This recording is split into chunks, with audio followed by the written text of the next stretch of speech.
Al debatir las solicitudes de sustituciones de las candidaturas a senadurías y diputaciones federales por ambos principios para el proceso electoral federal 2023-2024, la consejera del PRI, Nedania Rabel, abordó demagoga diversas inquietudes planteadas por Movimiento Ciudadano durante la sesión.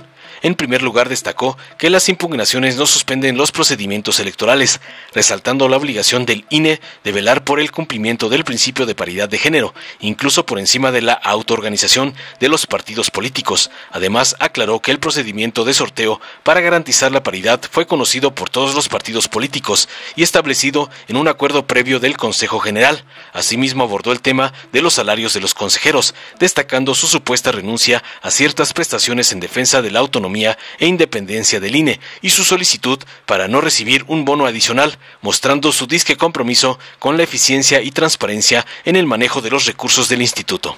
Tras oír la cantaleta de la novia del Encho, en su intervención, el consejero del Poder Legislativo del PT, Gerardo Fernández Noroña, expresó tajante su preocupación por el precedente que podría sentarse al no atender la situación de movimiento desahuciado, aunque pragmáticamente podrían desatenderse del asunto.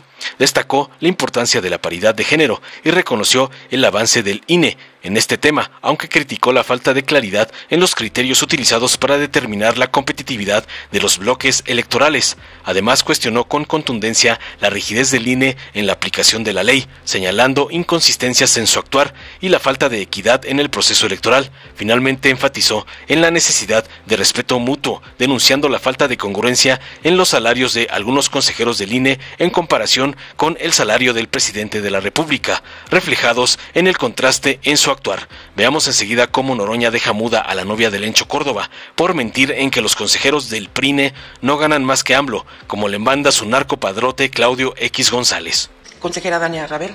Gracias, Presidenta. Buenos días a todas las personas. Estuve revisando el oficio que hizo llegar Movimiento Ciudadano y que nos acaban de circular, ahora ya iniciada la sesión. Entonces, mientras estaba esta discusión, lo empecé a leer y quiero hacer algunos comentarios al respecto para tener la atención de responder a las inquietudes que ha puesto sobre la mesa el Partido Movimiento Ciudadano. Primero, se establece que todavía se encuentra bajo litigio en la Sala Superior el tema. Sin embargo, debemos de recordar que en materia electoral las impugnaciones no tienen efectos suspensivos. Entonces, por ese motivo, simplemente, pues nosotros, más allá de que sepamos, tengamos conocimiento que hay una impugnación, no podemos hacer nada al respecto y la propia autoridad jurisdiccional no nos ordena que suspendamos los trámites y procedimientos que tenemos en curso. La otra cuestión se habla de la autoorganización, que hay una vulneración a la potestad de autoorganización del instituto político. Ya ha dicho en reiteradas ocasiones la Sala Superior que el principio de paridad de género se encuentra por encima de esta facultad de autoorganización o autodeterminación de los partidos políticos. Incluso eso ya forma parte de una jurisprudencia de la Sala Superior. Por ese motivo, el que nosotros velemos porque se cumplimente esto, garanticemos que así se haga, pues eso forma parte de nuestras competencias, aun y cuando establezcan que internamente tuvieron un arreglo distinto en el partido político. Luego, se señaló aquí que no puede haber una disposición administrativa que esté por encima de un derecho ciudadano que tienen las personas de participar. Pero lo cierto es que no estamos ante una disposición administrativa. Tenemos nosotros regulado el procedimiento que tenemos que seguir cuando hay un incumplimiento del principio de paridad de género, pero estamos ante un principio constitucional, no una disposición administrativa. Se señaló también que si las consejerías conocimos el sorteo que se llevó a cabo. Por supuesto que sí lo conocimos, y también todos los partidos políticos, porque así lo establecimos también en el acuerdo 25-2023 que aprobamos en este Consejo General desde el 25 de noviembre del año pasado. Entonces, claro que lo conocimos. Ahí, en el punto 30, dice las reglas que se tienen que seguir y concluyen específicamente con la posibilidad de que se haga un sorteo en caso de incumplimiento. Pero a mayor abundamiento avisamos que íbamos a hacer este procedimiento. El 12 de marzo dijimos cuáles eran los partidos políticos que no estaban cumpliendo y que si insistían en ese incumplimiento íbamos a aplicar el procedimiento que teníamos normado y aprobado por este Consejo General. Ahora, me refiero también al otro tema que se ha manifestado. Es fecha, la verdad, que toda la ciudadanía en México no conoce cuál es el salario del presidente. No conocemos cuáles son las remuneraciones totales que tiene el presidente. Lo ha dicho así la Suprema Corte de Justicia de la Nación, que ha pedido que se pueda especificar en qué consiste y cómo se desagrega el salario del presidente. Adicionalmente, en lo particular, yo llegué a esta herradura cuando el sueldo, también hago esta diferenciación que ha hecho el consejero Uquip, del presidente de la República era distinto. Y por lo tanto también hay algo que se llama derechos laborales adquiridos. Más allá de eso, yo en su momento, como consejera electoral, renuncié a todas las prestaciones a las cuales podía tener derecho, también entendiendo el contexto social del país. Sin embargo, pedí que esas prestaciones después sí se me entregaran, ya un año después, porque vi un contexto en donde se quería utilizar la remuneración del funcionariado del Instituto Nacional Electoral para tratar de amedrentar y para tratar de mermar su autonomía e independencia. Y creo que ante esa situación, lo que nos toca hacer, como lo hemos hecho en este instituto, es defender los derechos de todo el funcionariado que labora en el mismo y la alta especialización que se requiere para hacer el trabajo de organización electoral y muchos otros más que ahora también tenemos cada vez más atribuciones y más competencias en el Instituto Nacional Electoral. Adicionalmente, y también para dar más información pública al respecto, pues yo mandé un oficio, bueno, desde que llegué yo no recibí ningún bono por apoyo del proceso electoral. Las consejerías llegamos a esa conclusión de que nosotros no lo recibiríamos si el funcionariado del instituto, que tiene derecho a ello también y que además de todo no recibe un pago de horas extras por estar trabajando días y horas inhábiles también incluso en el marco del proceso electoral, pero nosotros renunciamos a ese bono, no lo recibimos. Este año se nos hizo un depósito, lo cual nos sorprendió mucho, y yo ya mandé un oficio para que no se me deposite al menos la segunda parte de ese bono, también considerando las situaciones incluso también del propio país en cuanto a economía. Pero bueno, estos son un poco del parámetro que quería dar, de algunas contextualizaciones, porque me parece importante porque se sacó el tema a colación y no hubo ningún llamado para que se centrara en el tema que sí nos ocupa en este punto del orden del día. Gracias, presidente. Gracias. Centrámonos entonces en el tema que nos ocupa. Adelante, estamos en primera ronda. Consejera Claudia. Le quiere hacer una pregunta a la consejera Dania Rabel. ¿La acepta, consejera? ¿Sí? Adelante. Consejera Rabel, es una pregunta a la consejera Rabel. Perdón, lo hicimos los dos. Primero. Yo, a mi intervención de hace un momento, lo que yo no estoy diciendo que ustedes no sabían del procedimiento. Lo que estoy diciendo es por qué los criterios que se tomaron y si no se analizaron en este consejo sin que lo conociera y se ha votado en este consejo el criterio que tomó una parte de la dirección de prerrogativas y partidos políticos. No fue votado, hasta donde recuerdo no fue votado ni conocido este procedimiento en este pleno. Lo que estamos pidiendo a todo caso es que lo presenten al pleno y lo voten, el procedimiento. Gracias. Consejera Dania Rabel. Gracias, presidenta. Bueno, como siempre, lo que nosotros hacemos es establecer las reglas generales para que cuando se actualice un caso concreto se aplique en estricto sentido por el área competente. En este caso, no tendríamos por qué pasar a votación en específico cómo se aplicó este criterio para un partido político que actualizó la hipótesis que nosotros establecimos en el acuerdo de noviembre de 2023. Entonces, me parece que lo que debimos haber conocido, lo conocimos, que fue este procedimiento genérico, estas reglas y estas directrices que dimos a la Dirección Ejecutiva de Prerrogativas y Partidos Políticos, y lo único que está haciendo la dirección es ejecutar ese procedimiento que nosotros establecimos. Gracias. ¿Le quiere hacer una pregunta? Adelante. Muchas gracias, consejera Rabel. Dejando aparte el otro tema que es muy personal y yo en eso no me meto, porque cada quien es lo que logra por su esfuerzo, su preparación y su empeño en el desarrollo de sus actividades. ¿Considera usted, como buena abogada, que con lo que estamos planteando aquí, de ese enroque de dos fórmulas, se cumple con la paridad sustantiva, lo que exige el instituto, con lo que hasta ahora estamos planteando, sí quedaría como debe de ser, según lo que ustedes han estimado? Adelante, consejera. A mí me parece que no se está cumpliendo y de hecho aparte usted sabe muy bien que yo tuve un criterio un poco más estricto en donde desde mi perspectiva incluso varios partidos políticos no estarían cumpliendo del todo con el principio de paridad en todos los bloques de competitividad. Entonces yo coincido con la conclusión que se nos está presentando en este proyecto y con que se haya aplicado el sorteo que se previó en el acuerdo en su momento por este Consejo General porque no hay un cumplimiento pleno del principio de paridad de género. Gracias, consejera Dania Rabel. Adelante, señor diputado Fernández Noroña. Sí.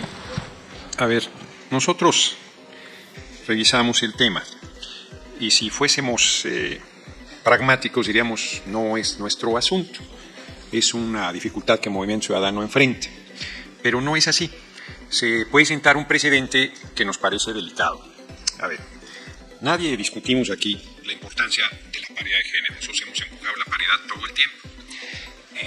Frente a una omisión ciertamente del legislativo, que yo creo que va siendo hora de que atendamos, el órgano electoral ha avanzado como el gran legislador y ha ido bordando sobre el tema con acciones afirmativas y con una preocupación legítima que es que los partidos no manden a las mujeres a candidaturas que no tienen ninguna posibilidad.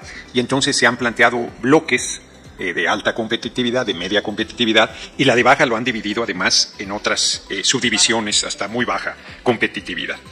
Aquí sí llama la atención que el estado de Campeche aparezca como de muy baja competitividad o baja competitividad en el caso de Movimiento Ciudadano, que disputó la gubernatura en la reciente elección.